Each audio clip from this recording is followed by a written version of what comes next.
putain, je pue de la gueule, mon gars. Salut à tous, j'espère que vous allez bien, ici Shinobido JVM pour ce nouvel épisode de la détente manga.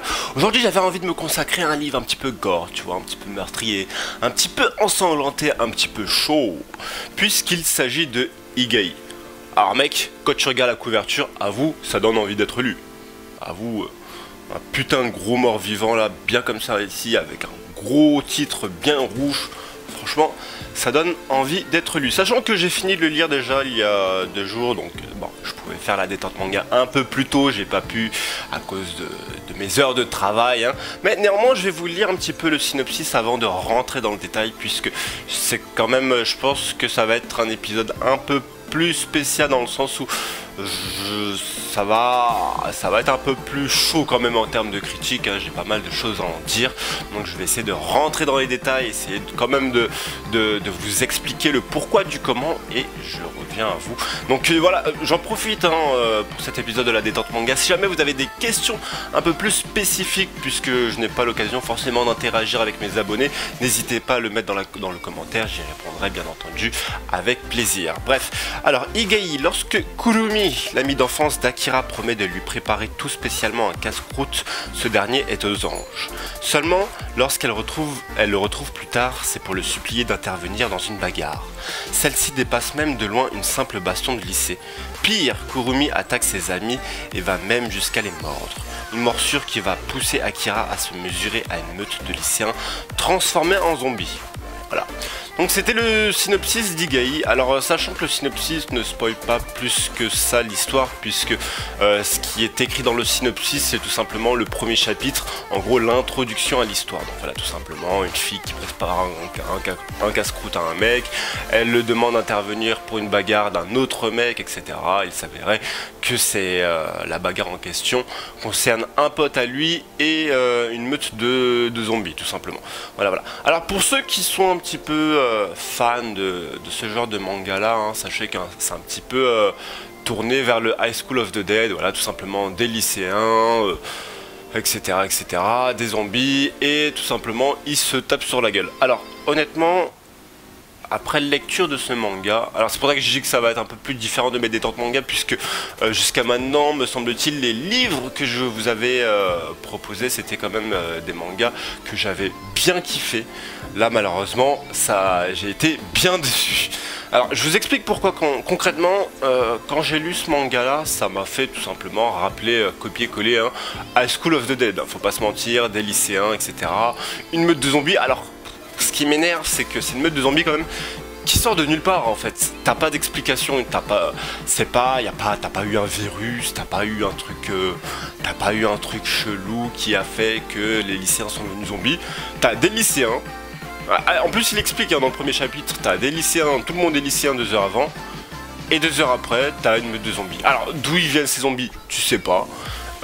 Comment ils sont devenus zombies, tu sais pas non plus. Alors, j'ai envie de vous dire, peut-être que je pars un peu trop vite en besogne, puisque peut-être que le tome 2 ou le tome 3 va expliquer le pourquoi du comment, mais pour l'instant, en tout cas dans l'épisode 1, voilà, ça me fait rappeler du High School of the Dead, c'est-à-dire que t'as des lycéens, t'as des zombies, les zombies, tu sais pas d'où ils viennent, tu sais pas comment ils se sont transformés en zombies, c'est un petit peu chelou, et finalement, bah, tu as affaire à un manga entier où c'est que de la baston, de la fuite, voilà, il faut se retrousser dans l'école, etc. Au premier étage, au deuxième étage, au troisième étage, au 15e étage. Il y a un moment, mon gars, il y a tellement d'étages que finalement, t'as l'impression que les gars ils se sont quand même retroussés au World Trade Center, quoi. C'est putain, mec, 200e étage, 201e étage, merde, les zombies sont au 201e étage, il faut passer au 210e étage. Tu vois, même moi je bug en fait, tellement que le manga il m'a fait du mal. Il m'a fait du mal, mon gars. Il m'a fait du mal. Bref, en tout cas, bon, pour ceux qui aiment ce genre de manga, il se peut que vous kiffiez quand même, parce qu'il y a quand même pas mal d'action, il y a quand même pas mal de fuites. Pour ceux qui ont kiffé High School of the Dead, c'est plutôt pas mal. Alors, ce qui me dérange un peu, c'est que, contrairement à High School of the Dead, par exemple, c'est qu'il y a un moment dans l'histoire quand même où ils sortent du lycée, tu vois, ils sortent du lycée parce qu'ils considèrent quand même que le lycée c'est un petit peu trop restreint et qu'il leur faut quand même un peu plus d'endroits pour s'enfuir. Là, mon frère, t'es dans un manga où ils sont tout le temps que au lycée, que au lycée, que au lycée, que au lycée. Alors, petite nuance pas mal, on va dire, contrairement à... Alors, comme vous avez pu remarquer, je fais pas mal de comparaisons avec High School of the Dead. La seule comparaison que je pourrais mettre qui est plutôt positif, alors positif mais en même temps incompréhensible, c'est-à-dire que dans le manga, bon, ça va être du spoil mon gars, si t'as pas lu le livre, tu sors, sinon tu peux rester. Le seul truc que j'ai bien kiffé, on va dire, même si ça reste un truc incompréhensible en soi, c'est les petites parties où les zombies reprennent connaissance et oh, mais qu'est-ce qui s'est passé? Oh, mais je suis un humain. Oh. Et 20 minutes après, bouf, ils repartent en mode zombie. Ça, en gros, c'est des zombies qui sont pas totalement zombies, ils reprennent connaissance vite fait, tu vois, en mode pendant 10 minutes. Oh, c'est toi, Akira. Mais je n'ai pas compris, qu'est-ce qui s'est passé? Il y a tant de morts. Je suis un monstre, moi. Et ils repartent en mode zombie. Alors, c'est bien parce que du coup, ça te pousse la question, ça te pousse à te poser la question de qu'est-ce qui se passe exactement. Est-ce qu'il n'y a pas un truc derrière tout ça, hein? Parce que, à mon avis, je pense qu'ils ne redeviennent pas vivants pour rien, hein, en mode être humain pour rien. Je pense qu'il y a quand même un petit truc derrière, mais ça reste quand même un peu chelou, tu vois.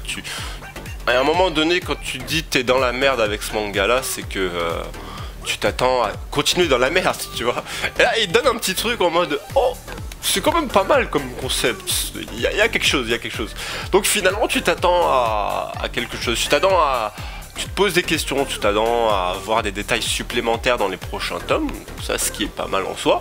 Donc alors je n'attends qu'à être surpris dans les prochains tomes, hein, parce que franchement si c'est ça, mec, je l'achète pas. Je crois que je vais regarder, je vais vite fait regarder quelques trucs à la Fnac, c'est chaud. Donc voilà, voilà, pour résumer, bref, en termes d'histoire, voilà, si c'est comme du High School of the Dead, donc voilà, c'est lycéen, zombie, on s'enfuit, on tape, zombie, on s'enfuit. Mais avec un petit concept en plus, c'est que les zombies reprennent connaissance à une conscience humaine, puis repartent dans leur délire zombie. Donc, voilà, c'est vraiment ça la petite nuance. Mais sinon, c'est en termes d'histoire. Même s'il y a beaucoup d'action, que je kiffe l'action, c'est peut-être un truc que j'ai trop vu en fait dans des mangas divers. Donc j'ai pas spécialement kiffé l'histoire, hein, même si en soi les graphismes sont bien. Hein, les graphismes sont bien. Attends, je vais vous montrer quelques trucs quand même. Voilà. Les graphismes sont bien. Il n'y a pas... Tu vois ma gueule. Voilà, les graphismes sont vraiment très très bien, hein. Même la colo du début, hein. La colo du début est vraiment extraordinaire, mais voilà, je pense que c'est un manga qui a déjà été vu et revu, et notamment pour les fans de High School of the Dead, je pense que c'est quelque chose qui va tout de suite vous tilter en disant ah oui quand même il y a pas mal de copier-coller à cette référence là, et finalement c'est pas si ouf que ça. Donc voilà, par rapport à l'histoire, les graphismes je vous en passe pas, je vous les ai montrés, donc voilà, c'était vraiment une bonne petite déception d'Igai, puisque quand tu regardes la couverture quand même ça te donne envie d'être lu, et finalement tu te dis ah bon bah finalement c'est un manga un petit peu banal qu'on a déjà vu à l'époque où c'était quand même un concept super bien, hein. À l'époque où il y avait High School of the Dead, on n'était pas là à dire ouais bon le manga il est un petit peu chiant et que la fuite il y a du combat, puisque c'était un type d'histoire qui n'existait pas encore avant. Donc t'es là, High School of the Dead, putain c'est un truc de ouf. Là finalement bah quand tu regardes ça tu dis ah bon bah en gros c'est du High School of the Dead. Alors bien entendu, c'est pour ça que je vous dis c'est quand même une critique personnelle, c'est pour ça que je vous dis si vous en avez pensé tout autre chose ou exactement la même chose, n'hésitez pas à me le dire en commentaire, et je serai tout simplement content d'interagir avec vous et de critiquer un petit peu plus en détail pour ceux qui auraient aimé éventuellement le manga et pour ceux qui ne l'auraient pas aimé également. En tout cas, n'hésitez pas à me suivre sur YouTube, hein, à s'abonner, YouTube, Instagram, Twitter, ainsi que ma page personnelle, page communautaire, excusez-moi, Shinobido JVM, SHINOBIDO JVM. Alors je mets des photos, des reportages, etc., des nouveautés. Donc voilà, n'hésitez pas à me suivre. Et donc c'était la détente manga avec Igai. Je vous dis à une prochaine, peace.